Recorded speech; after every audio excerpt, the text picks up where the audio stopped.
As the world's second-largest economy, China's economic development is closely watched by other countries around the world. China aims to achieve a faster economic growth of around 5% with better quality of development in 2023 as it gathers pace to build up recovery momentum and push ahead with its modernization drive. A Nigerian expert says that China's economy has shown strong adaptive capacity and resilience, and the country's economic growth will improve its people's living standards.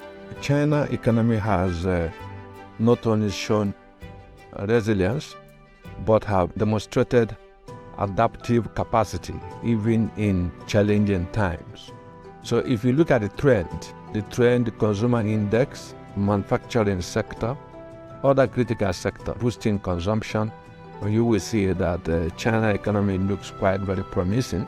And despite the disruptions by the pandemic, China economy exercised considerable restraint, and so far, so good. In my view, the 5% growth expected this year is very modest and very, very realistic, and will play a very great role in enhancing global recovery. We see not only growth in aggregates, but we also see a rise in the quality of living standard of the people. So for me, this is very remarkable. We are not just projecting growth in mere statistical, but we are projecting growth in real terms that is bound to affect living standard. I think that is a very unique aspect of Chinese economy.